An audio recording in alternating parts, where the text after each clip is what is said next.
This is in no way my attempt to justify my comic book obsession. And this story, I really, really like. Artwork, the storytelling. Hello and welcome to another episode of The Pull List. My name is Travis. Let's talk about the Harley Quinn solo film. Even though Suicide Squad got mixed reviews, most people can agree that Harley Quinn, portrayed by Margot Robbie, was pretty great. Enough so that Warner Brothers has confirmed that Margot Robbie will reprise her role as Harley Quinn in a Harley Quinn solo film. There was subtle murmuring about this like 4 months ago, back before Suicide Squad even came out, that they were talking about doing a Harley Quinn solo film with Birds of Prey or Batgirl. For those of you not too well versed in DC lore, Birds of Prey consist of Oracle, Huntress, and Black Canary, with other females cycling in every now and then. Hawkgirl, Catwoman, Hawk and Dove, Poison Ivy, they have all been part of the Birds of Prey team at one point or another. But my point is that Birds of Prey has had a history of tangling with Harley. And after Warner Brothers confirmed the Harley Quinn solo film, everyone waited for Jared Leto to respond, to say anything about the movie.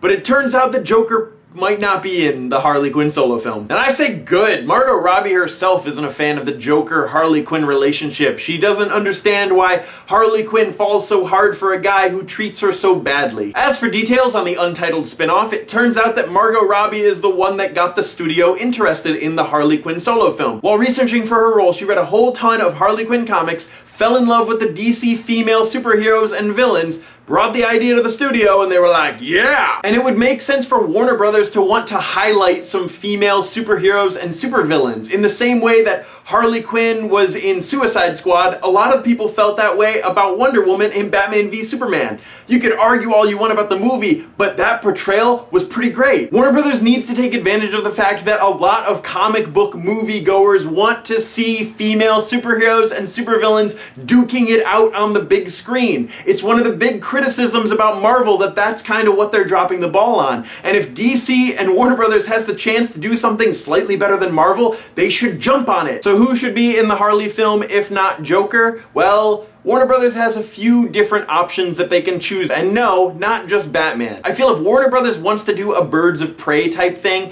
they should at least establish the Gotham City Sirens first. Catwoman, Harley Quinn, Poison Ivy. We haven't seen Ivy on the big screen since 1997's Batman and Robin, and just imagine how amazing her plant powers would look with just a little bit of today's special effects. And Catwoman, I mean, after Batman Returns and Halle Berry's portrayal, the character needs to be revisited. I saw a suggestion online for a Harley Quinn Catwoman movie, which said that they were similar enough to be great opponents, but different enough that they are interesting foils of one another. Especially if they had some sort of criminal competition where they had to try to pull off a specific crime before the other one. I would love to watch that movie. But a Batgirl v Harley Quinn movie could be fun too, right? I mean, their moms aren't named Martha.